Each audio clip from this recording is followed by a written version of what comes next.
Muchas gracias por venir. En primera instancia, quisiera darle las gracias enormes a Casa de América por abrir las puertas de este ciclo, un ciclo que lleva muchos años, quizás presentando lo mejor de la literatura latinoamericana en una serie de conversaciones, un ciclo llamado Escribo que escribo, abrir este ciclo para presentar este libro. A su director, Enrique Ojeda Vila, nuevo director de la Casa de América, muchas gracias por acogernos. Mi nombre es Pilar Reyes, soy directora editorial de la división literaria de Penguin Random House. Hace más de 50 años, y creo que esta es una idea que Martín tuvo en la cabeza al pensar en escribir este libro, Eduardo Galeano publicó Las venas abiertas de América Latina, un libro que configuró la idea sobre el continente en los lustros siguientes. Para Galeano, el subdesarrollo no era un camino hacia el desarrollo, sino una consecuencia del desarrollo ajeno.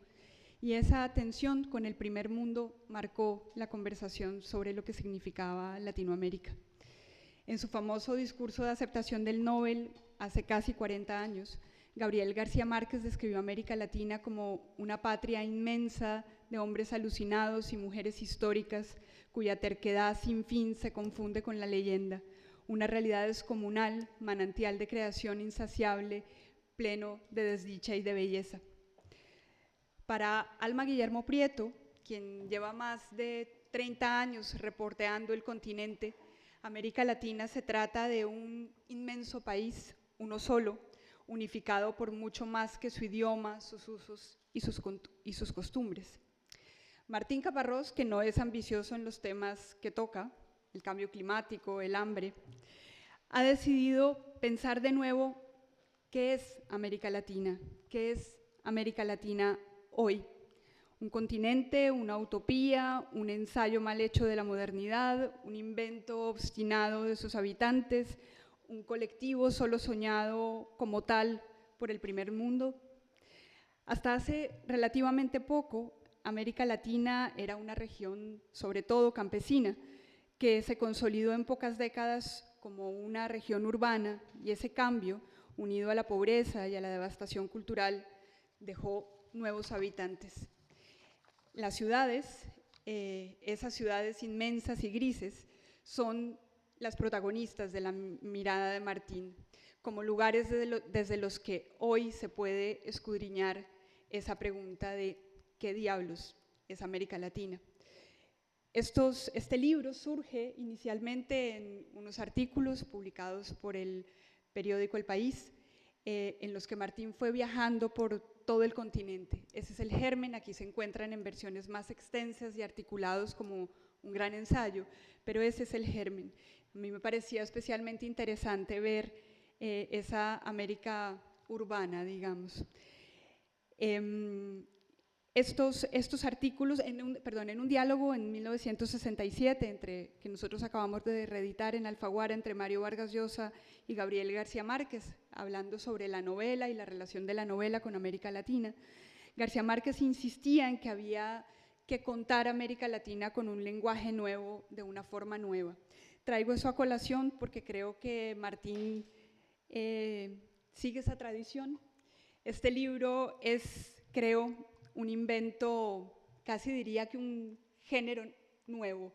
Es en muchos sentidos una crónica, al mismo tiempo es un libro de viajes, van a hacer un recorrido empezando por América Central y llegando hasta la Patagonia. Al mismo tiempo es un ensayo muy serio, muy documentado, dialogando con esos libros y esos otros personajes que han hablado de América Latina en el pasado. Pero creo que es un libro híbrido y distinto, en el que Martín hace gala de un lenguaje literario magnífico, e incluso llega, como pretendía García Márquez, a inventar palabras. Hemos tenido una discusión muy larga sobre el título. Yo creo que ha acuñado un término que ya nos explicará, que es ñamérica, de qué manera esa palabra sintetiza el continente. Le agradezco enormemente a Javier Moreno haber aceptado presentar el libro. Javier conoce como nadie América Latina, ha trabajado allí, ha viajado por todos los países. Como periodista hablará con Martín, pero creo que también como español, porque creo que si hay algo que también permea este libro es ese diálogo entre ese otro lado del Atlántico que habla esta misma lengua donde la ñ es tan protagonista. A Martire, felicidades por este libro, creo que ha escrito un libro que estará a la altura de esa conversación de grandes libros que han pensado el continente. Creo que gracias a escritores inmensos, entre los que creo está Martín Caparrós, América Latina ha aprendido a contarse a sí misma, haciendo más pequeño y quizás más compartido el tamaño de ese término que la define o la definía para García Márquez, haciendo más pequeño el tamaño de su soledad. Muchas gracias por venir y Javier, te doy la palabra.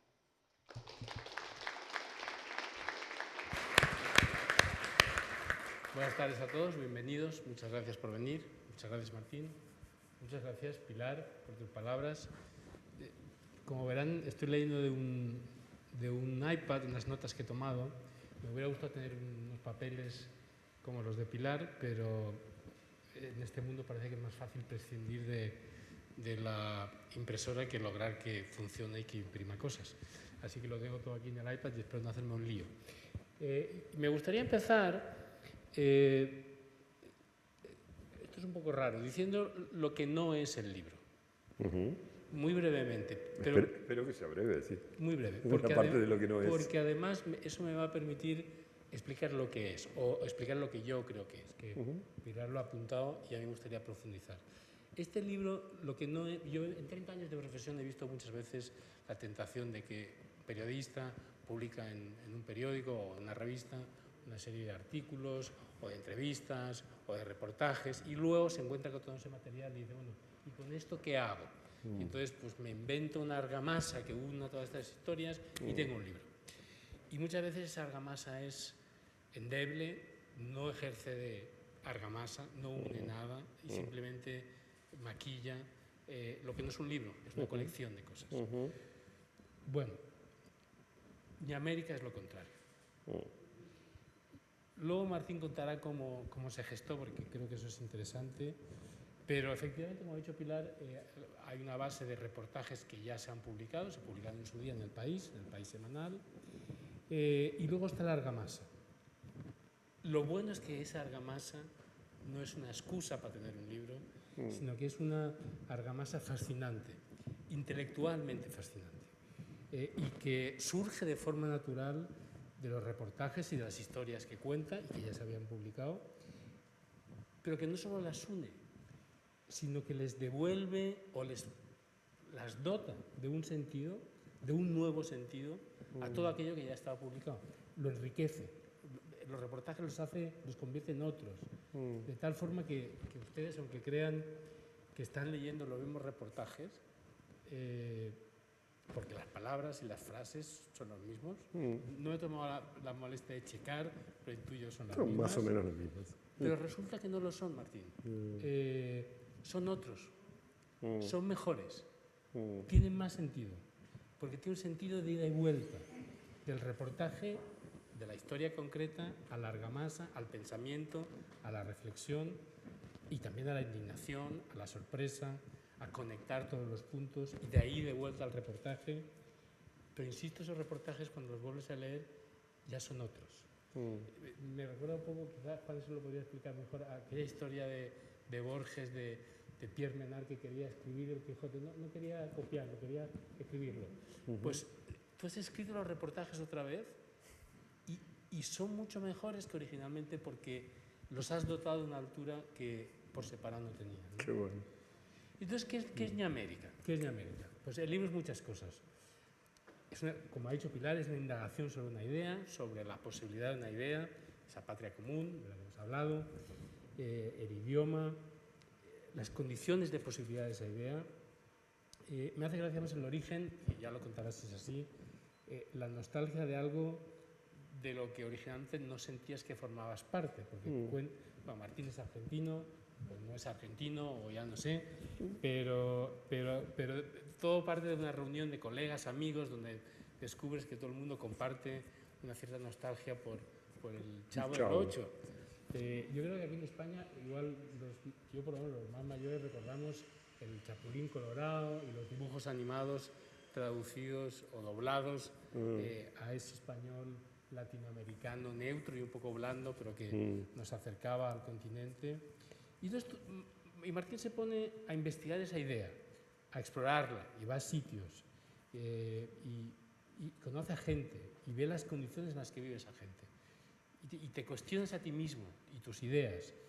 Y algunas cifras son tan increíbles o escandalosas o imposibles de creer que a veces las repites. Entonces dices, repito, y cuentas la misma frase con la misma cifra para que realmente nos demos cuenta, uno, de que es así de escandaloso, y dos, de que no es un error de imprenta. O dices, o ahí va de nuevo, y vuelves a copiar lo mismo. Y vuelves a repetir la frase entera, con la cifra en cuestión. Y otra cosa que es Ñamérica es lo que ha dicho Pilar, de inventar un lenguaje, empezando por el título del periódico, del libro, pero siguiendo también por ese uso continuo de todas las variedades del español sin tener que explicarlas. Uno acaba asimilándolas y entendiendo que es el genio del idioma sin que lo expliques, porque van una detrás de otra sin puntuación. Fresa, pijo, no sé qué, grifo, llave. Entonces uno se acaba metiendo en el continente sin realmente darse cuenta, ¿no? Porque esas palabras se suceden, se solapan. Y Martín encuentra, y eso creo que también es lo que le da valor y profundidad intelectual al libro, encuentra y hurga en todas las líneas de fractura del continente, fracturas de clase, de raza, disque nacionales, hablaremos de eso, de sexualidades que se multiplican y se desbordan, de vida, de mezclas, de espacios mezclados, de culturas híbridas. Y al final lo que queda es 680 páginas, es un río caudaloso, es un río revuelto, es un libro que arrastra, que mezcla, pero también que sedimenta ideas y sentimientos. Y el libro que se plantea como una pregunta, pero ¿qué somos? Y si somos algo, pues el libro no acaba de dar una respuesta, pero yo diría que en América sí existe. Y sí existe por el libro que tú has escrito.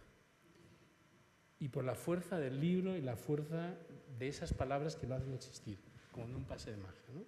Y cuando hablo de la fuerza de las palabras, sé que es una cliché. Seguramente en el 80 o el 90% de las presentaciones del libro se habla de la fuerza de la palabra del autor en el libro, ¿no? Pero me van a permitir poner un ejemplo, ¿no?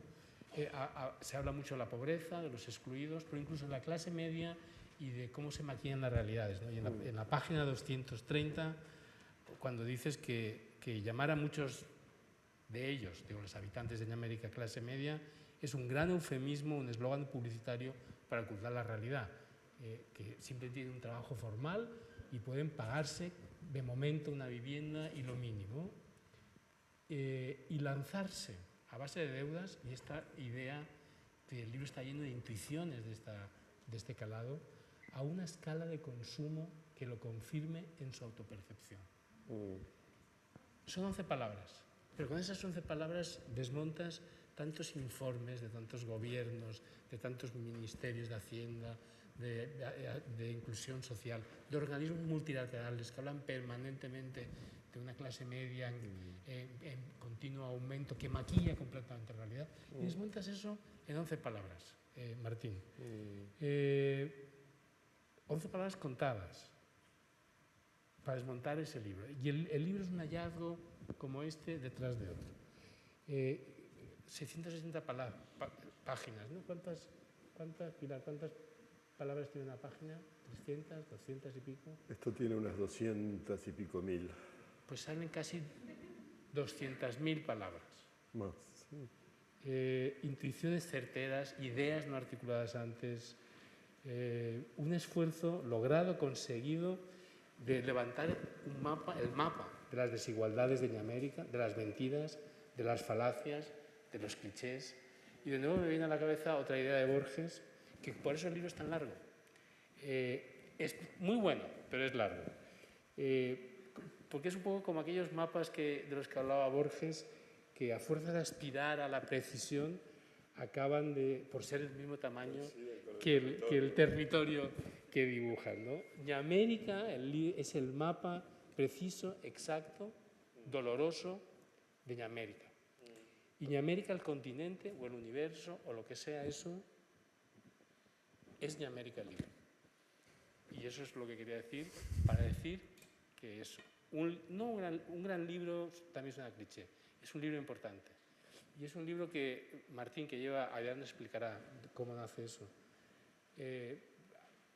toda su vida pensando en esto. Yo llevo 30 años viviendo, trabajando, yendo, volviendo a América. Me reconozco aquí y reconozco el territorio con este mapa.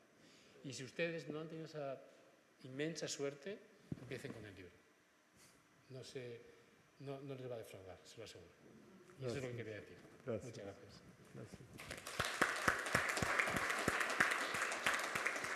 Bueno, y sí, ahora sí, te toca a ti, Martín. Empieza. La idea, tú explicas ahí esta reunión de colegas y amigos donde lo del Chavo del Ocho, sí. Como que ahí es un poco un mito fundacional, ahí se te ocurre la idea, pero seguramente llevabas mucho tiempo dándole vueltas a esto. Sí, bueno, hola primero, buenas tardes y gracias por estar acá. Y muchísimas gracias, Pilar, Javier, por lo que dijeron. Me impresionó que yo, en realidad, si algo soy en la vida, es una persona que recuerda a Borges. Y tú has acertado con dos de mis recuerdos más intensos de Borges.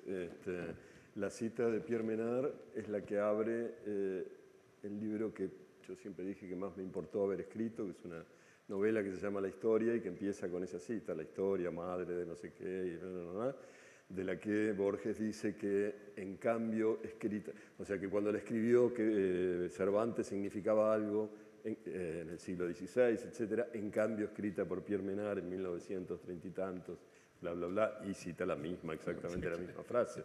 Me encanta que haya citado eso, y el cuento del cartógrafo cuyo mapa de tan ambicioso termina por coincidir con el territorio, porque con él me pasó algo muy curioso, que es que siempre pensé que era un cuento chino, pero en el sentido literal, que era un cuento que sucedía en China y que el territorio cartografiado era el imperio del sol naciente o lo que sea.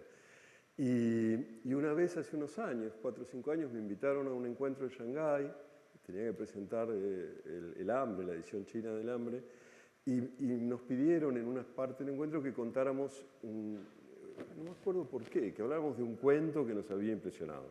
Entonces yo dije, voy a hablar de que es sobre la China y que bla, bla, bla, era como perfecto. Y ahí, después de haberlo leído, qué sé yo, 20 veces, lo volví a leer y descubrí que la China no estaba en ninguna parte, que la China la había puesto yo. Quiero decir que Borges no habla de la China, con lo cual... Yo también pensaba que era la China. Yo también pensaba que era la China. ¿Tú pensabas? Sabes que lo leí, pero lo leí 4 veces, ya estaba ahí como molesto, diciendo, ¿dónde está la China? No estaba, pero bueno. O sea que nada, te agradezco sobre todo esas 2 referencias que son me son muy caras, y el resto, por supuesto.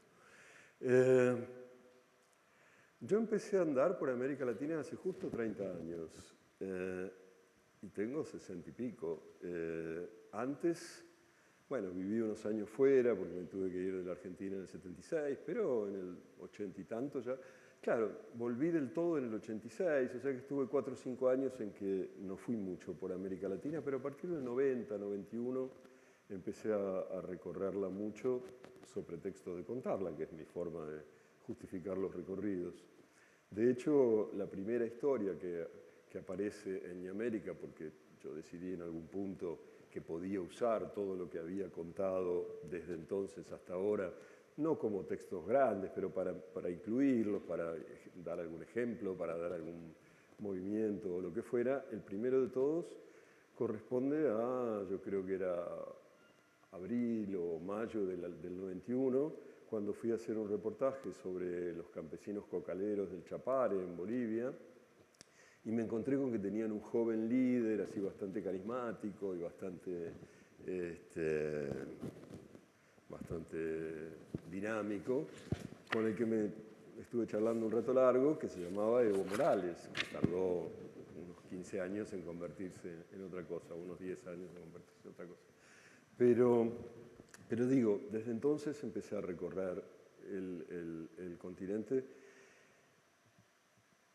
pero siempre lo miraba como un poco desde afuera, argentino, lo siento, pero así somos y sobre todo así éramos. Durante mucho tiempo, la mayor parte del siglo XX, no nos creímos latinoamericanos. Y lo peor, me cuesta decirlo, es que en realidad tampoco lo éramos del todo. Teníamos un poquito de razón, pese a todo. Digo, si uno se pone a analizar en términos de variables socioeconómicas, eran muy distintas las argentinas de las del resto de América Latina. Quiero decir, Argentina se caracterizaba justamente por la existencia de una clase media importante, por un Estado que proveía salud, educación y una cantidad de cosas, por una renta per cápita bastante alta, todas cosas que el resto de América Latina no tenía, ni clase media, ni Estado que se ocupara de los que no tenían nada, ni renta per cápita significativa, etcétera, etcétera. Después hubo una confluencia. Otros países de América Latina empezaron a subir, Argentina empezó a bajar y nos encontramos ahí al lado del suelo, muy cerca del suelo. Pero lo cierto es que durante mucho tiempo no nos creímos latinoamericanos y para mí una historia de esas un poco fantásticas o un poco selváticas o así, me parecía totalmente ajena. Es decir, no tenían que ver conmigo. Yo venía de una ciudad muy grande donde escribía Borges y se veía cine francés un poco antes que en el resto del mundo, qué sé yo. Después no, poco a poco nos empezamos a latinoamericanizar, a veces en el mal sentido y a veces en el buen sentido de la palabra. Y realmente sí, creo que lo que me terminó de convertir o de hacer entender mi carácter latinoamericano, o ahora ya debería decir ni americano, es una institución, que es una de las dos instituciones a las que pertenezco. Yo soy muy poco institucional, pero pertenezco a dos, a la Fundación, entonces llamada Nuevo Periodismo Iberoamericano, ahora se llama Fundación Gabo, y al Club Atlético Boca Juniors, pero esa es otra cuestión. Y la Fundación me hizo entender que había una red de gente que hablábamos más o menos de lo mismo en idiomas que se comprendían mutuamente. Y efectivamente, esa reunión del Chavo de la que hablabas fue en el primer taller que di para la Fundación, que yo creo que fue el año 2000 o una cosa así, en Bogotá. Era un taller de televisión, yo en esa época hacía más televisión. Y fue una noche, después del primer encuentro, fuimos a cenar y me encontré con que eran 8 o 10 periodistas de distintos lugares de América Latina que se entendían en cosas como esa, en que todos habían visto al Chavo cuando eran pequeños. Yo no había visto, yo no tenía infancia, o no tenía América Latina, o no tenía algo. Había algo que me faltaba catastróficamente. Empecé a prestarle más atención al asunto. Pero nunca lo pensé como una tarea mía, finalmente, la de entender qué sé yo, tratar de entender el conjunto. Seguí trabajando sobre historias que sucedían en América Latina, pero recuerdo por una vez, y sin que sirva de precedente, muy claramente el momento en que se me ocurrió que quería hacer este libro, que fue muchos años después, hace 3. Estaba en una reunión en El Salvador, una reunión organizada por el Faro, que es un medio digital de allí, muy pujante. Y estábamos sentados alrededor de mesas, unas 20 personas, hablando sobre América Latina y el periodismo, no sé qué. Y yo veía que me estaba por llegar el turno, o sea, avanzaba ineluctablemente, como la muerte misma, y estaba por llegar el momento en que yo iba a tener que decir algo sobre eso. Tenía, por supuesto, un arsenal de eslogans más o menos preparados para la ocasión, eso uno tiene. Pero dije, coño, otra vez voy a repetir lo de siempre, otra vez voy a volver a decir esos lugares comunes más o menos bien torneados que me van a permitir salir del paso. Y me dio como entre vergüenza y tedio. Y dije, voy a tratar de pensar algo nuevo. Y dije, cuando me tocó el turno, dije, la verdad que no sé, no sé sobre América Latina, quisiera saber, me gustaría poder decir algo que no sea esas tonterías que siempre decimos. Y en ese momento pensé, esas cosas raras que se te ocurren de pronto y cuando ya se te ocurrieron dices, pero ¿cómo no se me ocurrió hace 15 años? ¿Cómo algo tan evidente no lo pensé antes? Pero no lo había pensado y entonces sí, que quería tratar de entender qué era la región, tratar de entender digamos, estaba la vieja historia Galeano, que ahora me lo cruzo todo el tiempo Galeano, ahora todo el tiempo tengo que escuchar hablar de Galeano y recién cuando escuchaba me daba como la tentación de contar mi único encuentro con Galeano, cosa que voy a hacer muy brevemente si me permiten la nota al pie. Fue en el año 79, si no recuerdo mal. Galeano vivía en una calella del mar, en un pueblo saliendo de Barcelona. Y yo vivía en París y un amigo me había propuesto que le hiciera una entrevista para el Magazine Littéraire, que era una revista prestigiosa, porque con el dinero que él me iba a pagar, yo iba a poder ir a un encuentro que él organizaba sobre Borges en Cergy-la-Salle, que era un lugar clásico de encuentros, etcétera, etcétera. Y yo no tenía plata para ir a ese lugar, tenía 22 años o 21, pero él me dijo, él era editor del magazine, y me dijo, te vas, lo entrevistas a Galeano, con esa plata que te pago la inscripción en el encuentro sobre Borges. Ah, buenísimo. Lo llamé a Galeano, conseguí en alguna cabina telefónica llamarlo, me dijo, pero venís de París especialmente a entrevistarme. Yo dije, sí, especialmente. Él estaba encantado con que yo fuera especialmente de París a entrevistarlo.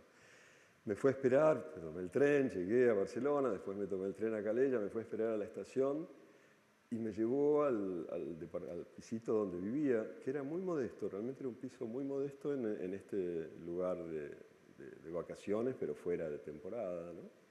Y nos sentamos y empezamos a charlar. Bueno, empezamos a charlar es una forma de decir, porque entonces él, que era un periodista muy avesado, vio a este muchacho de 21 o 22 años y dijo, bueno, esto está fácil.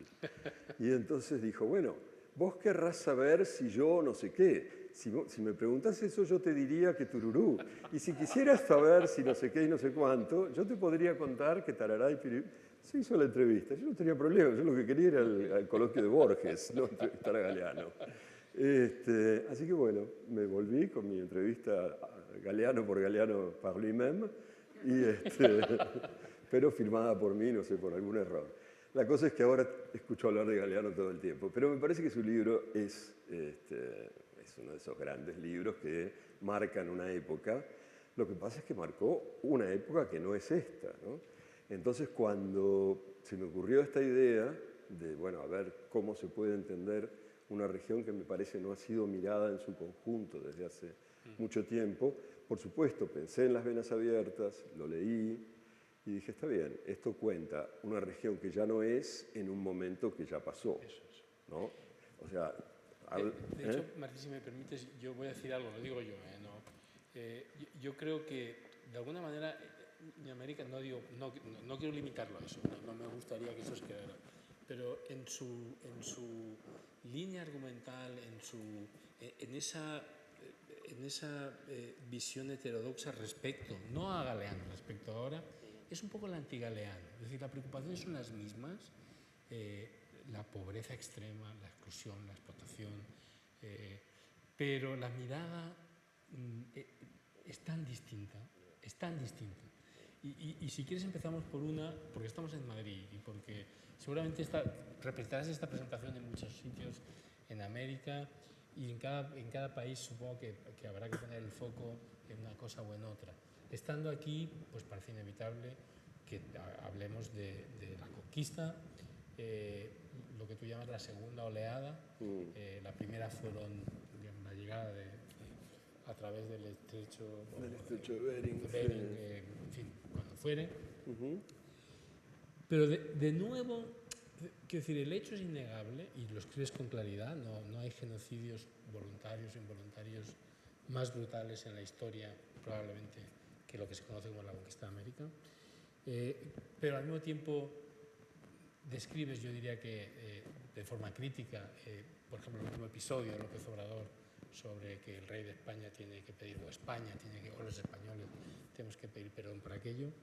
Y al mismo tiempo creo que empieza a haber discursos propios de voces de los pueblos originarios o indígenas o como quieras, que también se alejan de eso. Y me viene a la cabeza ahora Yasnaya Elena Aguilar, que es una lingüista mixe, para quien no lo sepa, que también tiene una visión extraordinaria desde su punto de vista. Y dice, mire, el enemigo de los pueblos indígenas, y lo digo yo, lo dice ella, Elena, no españoles, es el Estado en general. El Estado, porque nosotros tenemos otra manera de organizarnos. Y para acabar de añadir una anécdota a esto, que debe ser cierta, porque me la contó un embajador español en México.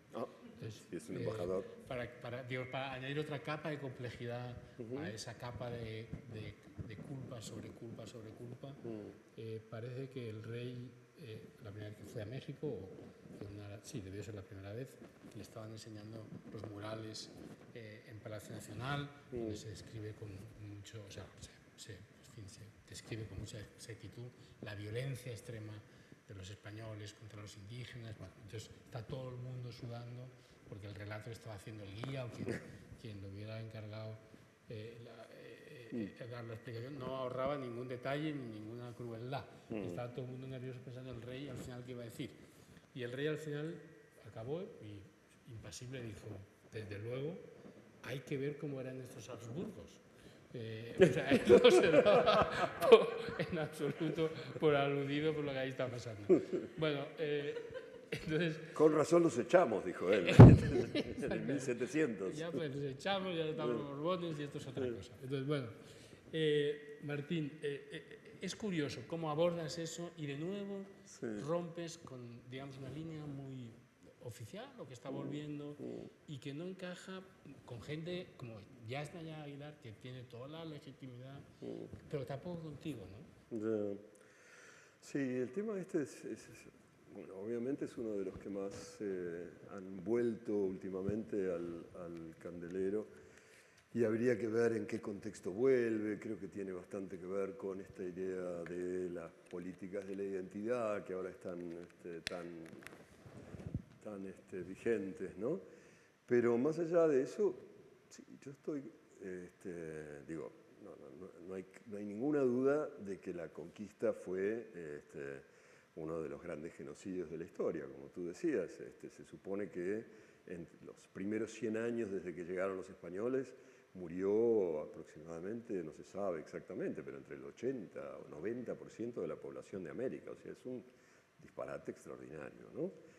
Por supuesto, en buena parte murieron por las enfermedades que traían los conquistadores, para los cuales no había defensas allí, pero también por la violencia directa y también por la explotación despiadada de muchísima gente en minas y campos y demás, etc. Lo que pasa es que eso no debería, ¿cómo decir?, blanquear lo que pasaba antes de la conquista. No debería convencernos de que, como muchos ahora lo plantean, lo que había antes era un estado de paz y armonía maravillosos en el cual irrumpió esta especie de barbarie súbita que trajeron los españoles. Quiero decir, los españoles trajeron una barbarie súbita, pero los que había antes eran por lo menos tan bárbaros. Desde los grandes estados americanos eran muy brutales, quiero decir, los aztecas caníbales o los incas de un grado de explotación extrema de sus súbditos. Solo el hecho de que eran así explica el triunfo de los españoles, sino cómo 500 extremeños desarrapados habrían podido vencer a un gran estado como el azteca. Simplemente, y eso lo sabemos, pero tendemos a olvidarlo, porque muchísimas otras naciones indígenas se aliaron con los españoles para ver si esa era la manera de sacarse de encima a esos tiranos que se los comían, pero se los comían en sentido literal, sin ninguna metáfora, ¿no? Entonces, cuando ahora se pretende inventar por un lado una especie de estado mirífico, magnífico y no sé cuántos ficos más previo a la conquista, que además sería como el verdadero, en este caso México, ¿no? como que el verdadero México existió hasta 1521 y después se interrumpió durante 300 años y volvió a existir en 1821. Es un delirio, es decir, no soporta el menor examen, ¿no? El verdadero México es lo que se va haciendo todo el tiempo en la mezcla, como la verdadera ni América es lo que se va haciendo todo el tiempo en la mezcla. A mí, si hay algo que me gusta reivindicar todo el tiempo de nuestra región, es que no hay pureza, es en la mezcla. Y es en una mezcla que además, tú decías la segunda ola de los españoles, se hizo de una forma infinitamente más visible que en el resto del mundo, ¿no? Que si estamos en España, como decías. Aquí, bueno, llegaron primero unos señores que venían de África y se instalaron por ahí, que si había neandertales, que si había cromañones, que esto, que lo otro, que el Homo sapiens. Después seguramente vinieron unos celtas de no sé qué, unos iberos de no sé cuánto, unos romanos de vaya a saber, unos moros de Tururú, unos godos de todo el otro lado. Todo se fue como complicando y uno no sabe cómo se armó todo eso. En América está muy claro cómo se armó. Hubo 4 grandes olas. La primera, esta de la gente que vino de Asia Central, cruzó por el estrecho de Bering y el estrecho de Bering en algún momento se cerró y quedaron ahí. Durante 15.000 años no vino nadie más que esos que habían llegado de Asia Central. Después en el 1500 vinieron 150.000 españoles, arrasaron con todo, ocuparon, se quedaron con todo y produjeron a su vez la tercera ola, que es esta infeliz e involuntaria de los africanos que fueron trayendo para trabajar como esclavos en el 1600, 1700, y la cuarta ola, que tiene menos influencia cultural, pero cuantitativamente, y es curioso, es la más importante, que son los básicamente europeos pobres del sur de Europa, que llegaron a fines del 19, principios del 20, sobre todo al cono sur. Entre esas 4 olas se armó una mezcla que ahora es inextricable. Entonces ahora decir que hay gente que tiene pureza de sangre, a mí cualquier cosa que incluya la pureza de sangre me eriza la sangre, ¿no? y los pelos y todo lo que no tengo. Pero digo, le sirve supongo a gente como López Obrador, qué bárbaro, como López Obrador y otros, para exculparse. Digo, los estados, como tú decías, llevan 200 años funcionando en América Latina y si hay algo que no funciona con los pueblos originarios o con todos los demás, son esos estados que hace 200. Es como si aquí le echáramos la culpa de la desocupación a Carlos III. Es decir, ya está, Carlos III fue terrible, pero ya pasó. O Fernando VII, que fue intolerable. O a los Habsburgos en general. O los Habsburgos, sí. Pero perdón una cosa, para terminar con esto, no. A mí además me cabrea que sobre texto de orígenes más antiguos o más puros, hay como pobres de primera y pobres de segunda. Quiero decir, y eso lo he visto literalmente, quiero decir que un pobre que puede presumir de sangre aborigen, digamos, o de sangre originaria, tenga más derechos porque los tiene, que un pobre que no puede porque se mezcló y se complicó todo, o porque quizás su abuelo vino de Ucrania y se perdió por la selva misionera, me parece totalmente injusto. Es decir, no hay ninguna razón para que eso sea así, ¿no? Perdón. El libro, Martín, está lleno de hallazgos, de intuiciones, o por lo menos a mí me da la sensación, porque claro, son cosas que yo he reflexionado y he pensado muchas veces y rara vez, o por primera vez, las veo aquí plasmadas con tal claridad. Una de las que más me ha impresionado, ahora que hablabas de los estados, es lo que tú llamas el estado contenedor, que no es que contenga cosas, sino que contiene a gente, ¿no? O sea, un estado que recauda nada, sobre todo para no molestar a los ricos, y por tanto no puede gastar nada, pero gasta lo justo, poco en educación, en sanidad, en no sé qué, y casi todo lo que tiene, digamos, en orden público o en mantener orden público. Y su única función como Estado es contener a las masas, contener a la gente, para que la oligarquía o los ricos, o como lo quieras llamar, siga manteniendo. Y eso es así, de arriba a abajo, en distintos grados, pero es así, y es una vergüenza. A mí me llamó la atención porque hay como una frase muy clásica de ricos ñamericanos, digamos. Ahora en algún momento tengo que explicar ñamérica, pero bueno, sí. porque lo sigo diciendo sin derecho. No, que hay unas frases muy clásicas de ricos ñamericanos que se quejan de que tienen que pagar impuestos y el Estado no les da nada. Porque efectivamente sus hijos van a una escuela privada, ellos se atienden en hospitales privados, cuando, tienen seguridad privada porque tienen estos guaruras o guachimanes en la puerta del barrio cerrado o lo que sea. Digo, efectivamente el Estado no les da lo que supuestamente dan los estados a cambio de los impuestos que extraen. Y yo pensaba, porque lo he escuchado muchas veces eso, y en un momento se me ocurrió, no, lo que te da el Estado es que todos esos negros no vienen a quemarte la casa. Eso es lo que te da el Estado. Te da contener de dos maneras básicas a todos aquellos que serían una amenaza si no estuvieran contenidos.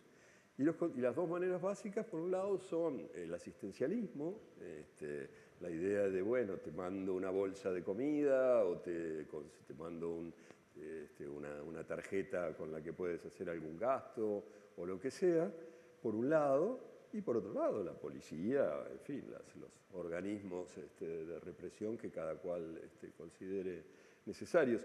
Y me hizo gracia porque finalmente es eso, es un Estado contenedor. Yo decía, a veces usa otros, ¿cómo se llama? Otros cubiertos, pero básicamente es un Estado contenedor, ¿no?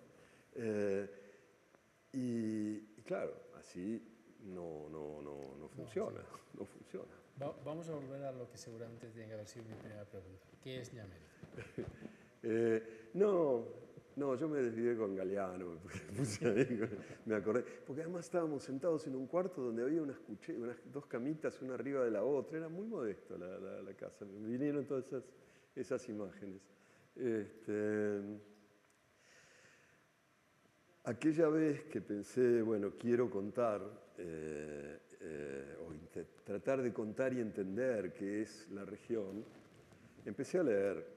Además de las venas abiertas, empecé a leer otras cosas. Dije, bueno, ¿qué es lo que uno hace cuando quiere enfrentarse con algo que no sabe muy bien por dónde agarrar, ¿no? Entonces empecé a leer y me encontré con varias evidencias. La primera es esto que comentaba Pilar hace un rato, que América, en tiempos de Galeano, por ejemplo, era un continente donde el 50% de la población era rural.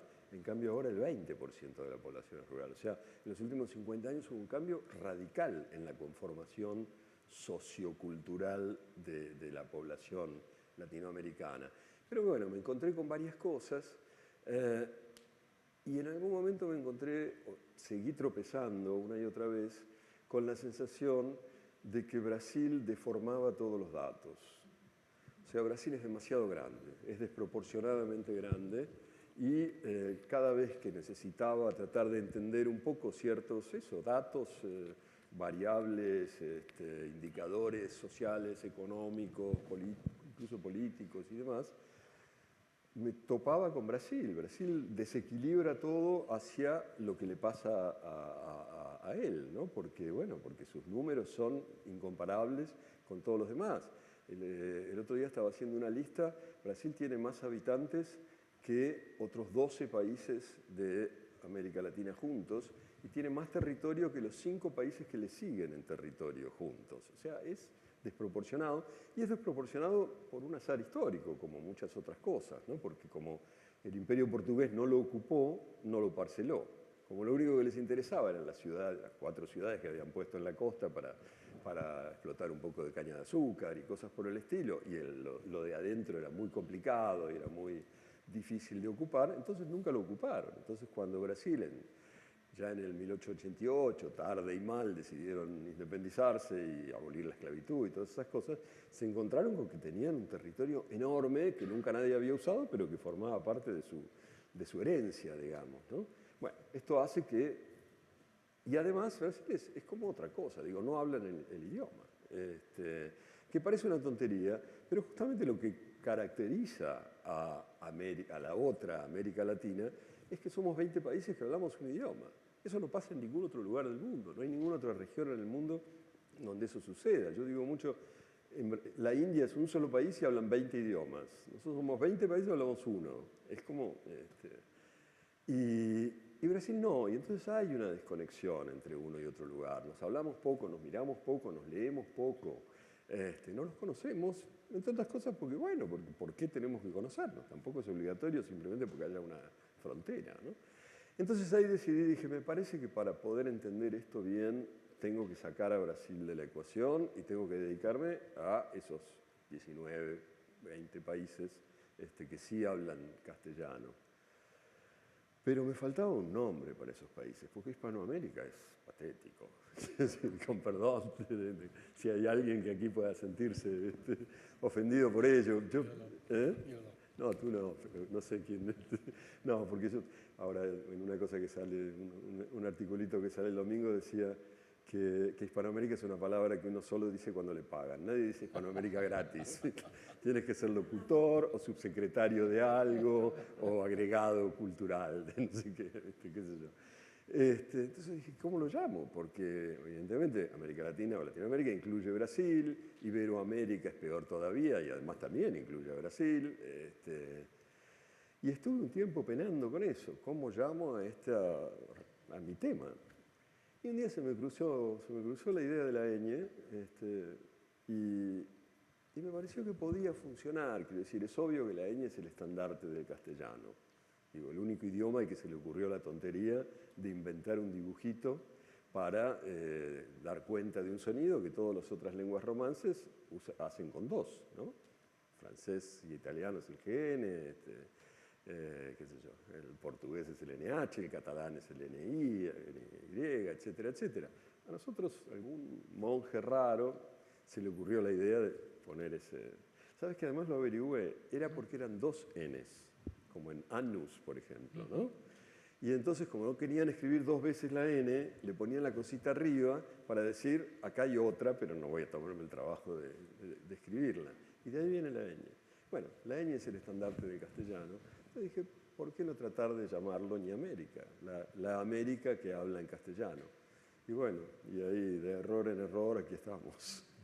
¿Pilar, tenemos hasta las 7 o hasta las 7:30? Hasta las 8. Son las 8. Tenemos hasta las 8. No, son las 8. O sea, que nos quedan 4 minutos. No sé, ¿hasta qué hora? ¿Alguien sabe a qué hora nos echan de aquí? 8:15. Dos cosas más. Una cosa que quiero que quede clara a los que han venido hoy aquí y en general, más allá, es que el libro, igual que con el tema de la conquista, que lo has explicado muy bien, tiene una aproximación muy heterodoxa, por ponerlo suavemente, a discusiones muy trilladas, ¿no? Voy a poner un ejemplo, el de la desigualdad. Se han escrito millones de tratados sobre la desigualdad, desde libros, naturalmente eso era un tema fundamental en el libro de Galeano, hasta los informes de los organismos multilaterales, la CEPAL, el Banco Mundial, lo que sea. Y todo eso está aquí, las cifras tremendas, pero luego tienes una aproximación que yo no sabría cómo describirla y que sé que, no digo que le va a molestar, pero que mucha gente se va a ver reflejada ahí y no le va a gustar. Y voy a leer solo dos frases sobre la desigualdad. Y entonces, si uno tiene en la cabeza las grandes cifras, y están aquí, no digo que esto sea en exclusiva lo que dice sobre la desigualdad, pero intuyo que es lo que más puede molestar. Y dices, la desigualdad son siglos de practicarla. La desigualdad es esa manera tan absolutamente natural en que una empresaria colombiana, un profesor mexicano, un hacendado salvadoreño, yo añadiría ahí, y un empleado español en una multinacional en Ciudad de México, dicen, María, sírvenos el café. Y esa manera tan absolutamente natural en que María, más oscura, más bajita, le contesta, sí señor, sí señora. La desigualdad son siglos de alentarla. No había visto nunca una aproximación al tema de la desigualdad como ese. Pues sabes que eso fue parte de mi aprendizaje de latinoamericano, de ñamericano. para ponerlo en términos así más personales, yo vengo de una familia, qué sé yo, de clase media, acomodada, digamos, profesionales, en una época en que los profesionales ganaban bien su vida. Casi siempre hubo una mujer que trabajaba en mi casa, que tenía el cuarto de servicio donde vivía. Pero siempre que le queríamos pedir algo, se lo pedíamos con cuidado, con reticencia, con mucho por favor, con bueno, si no te molesta. Había como una idea de que la relación era esa. Y cuando empecé a andar más por América Latina veía que era esto ¿no? Que había como una naturalidad, una naturalidad en esa forma de decir yo tengo derecho a que tú hagas lo que yo dije, porque no, ni siquiera solo porque te pago, porque yo soy lo que soy y tú eres lo que eres, ¿no? Es como más brutal. Y a mí, fíjate que me chocaron muchas veces la primera vez que puse un pie ahí hace 28 años, pero una era esa. O sea, ahora lo he visto escrito por primera vez, pero era lo que yo llamaba el desparpajo de las marquesas. O sea, esa de cosa de, bueno, a ver, ¿no? Sí, sí, que el mundo está para servirte, ¿no? Sí, exacto. Sí, a mí me impresiona porque lo veía mucho en eso, con esa pequeña distancia o esa distancia que yo podía tener con casas colombianas o mexicanas o peruanas o lo que sea, me impresionaba. Y después me encontré con que Darwin decía eso en un comentario, había hecho un comentario, no exactamente así, pero decía Aquí que sí que Humboldt, sí. que se había encontrado en esos viajes de 1830 y tantos, que no había sociedad tan desigual como la que había visto en México, ¿no? Digo, coño, esto viene de lejos. Y él tampoco venía de la utopía igualitaria, es decir, era un inglés, sociedad de clases donde las haya, ¿no? Pero se ve que esto lo impresionó. Y a mí también, y eso como que, no sé, facilita las cosas, digamos, facilita para muchos, para los que ejercen ese poder, porque no se preguntan sobre él, ¿no? Frente a aquellos que a veces tenemos que ejercer ciertos poderes, pero nos preguntamos, nos cuestionamos, nos incomoda. Yo a veces hasta los envidio, ¿no? Como envidio, a veces he dicho que envidiaba aquella época en que la gente tenía esclavos, ¿no? Qué fácil debía ser la vida, si no eras esclavo, cuando creías que era lógico que alguien viniera y te lavara los pies, porque estaba ahí para eso, ¿no? Por suerte, digo, más allá del chiste o no tan chiste, por suerte ya es difícil pensarlo, pero hay situaciones en las que de algún modo esto se reproduce. Y nada, y América Latina es un espacio de desigualdad muy denso, digamos, y ya yendo al otro extremo de esa idea, lo que me sorprendió fue que en algún momento también creí entender que eso tenía que ver con la forma de constitución de las sociedades hispanoamericanas, ¿no? Con perdón. Porque allí donde las sociedades más clásicas del capitalismo se formaron a partir de cierto trabajo, acumulación, explotación de la mano de obra, reproducción de todo eso, y que todo ese éxito económico permitía después la obtención de poder político, que es el proceso clásico, digamos, de la formación de las burguesías del siglo XVIII y XIX. En América Latina lo que pasó fue que hubo señores que llegaron y porque tenían poder político, la fuerza de la espada, la fuerza de la mesnada o la fuerza ya un poco más adelante del virrey o de lo que fuera, se quedaban con las fuentes de riqueza. No era que se creaban fuentes de riqueza a partir de bla, bla, bla.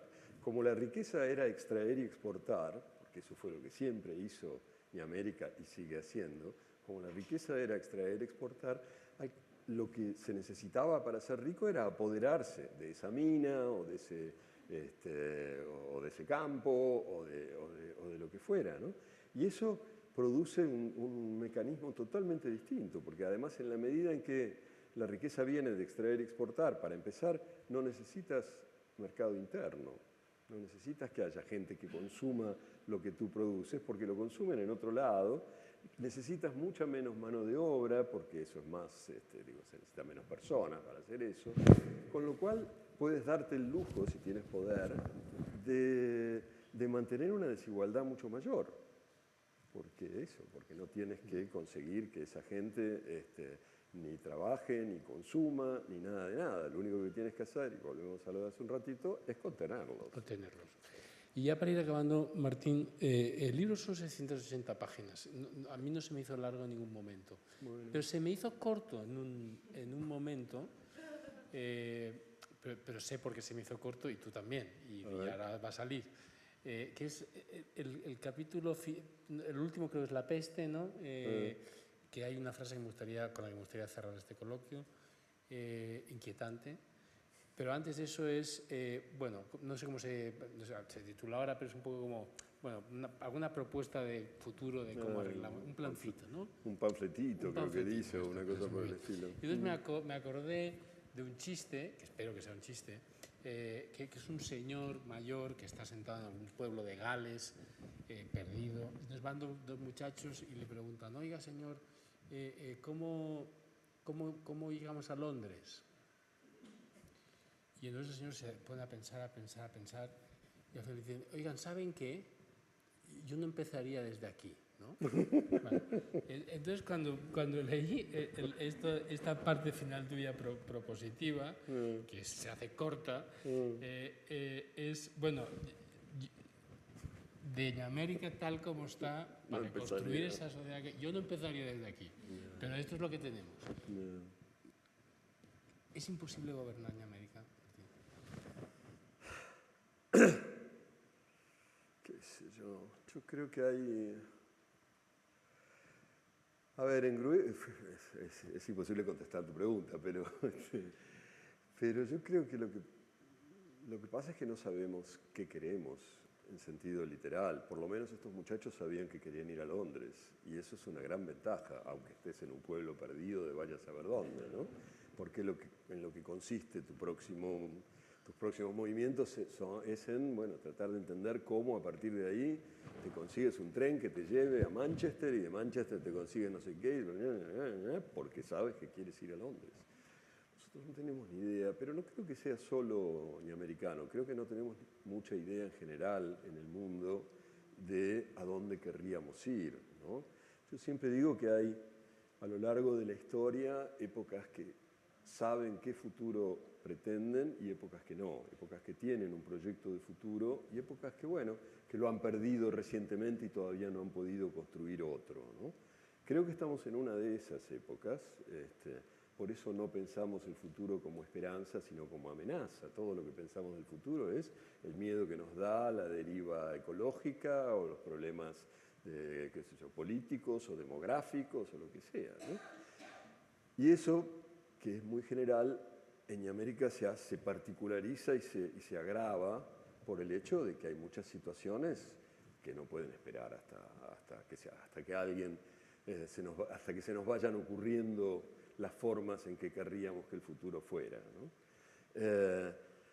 Y por eso yo creo lo que hay en los últimos años en muchos de los países de la región son estos estallidos, ¿no? Donde la palabra estallido es significativa, quiero decir, es como un plop, ¿no? Es como esos flashes de tungsteno que usaban las máquinas de fotos hace 150 años, ¿no? Que es como una especie de rabia acumulada, de desazón y de desesperanza acumuladas, que no saben hacia dónde dirigir toda esa fuerza y por lo tanto explotan así y no... es lo que ha pasado en la mayoría de los países de la región últimamente, y eso es lo que me hace pensar que no es que desde aquí, no es solo que desde aquí, que yo no iría desde aquí, es sobre todo que no sabemos a dónde queremos ir, ¿no? Ya ligo con eso y acabamos. Si me permites, si me das permiso, leer la última frase del libro, que no destripa nada, o sea, no es una serie, no es una película, que cuento el final, pero sí creo que es muy adecuado para cerrar esta conversación, Martín.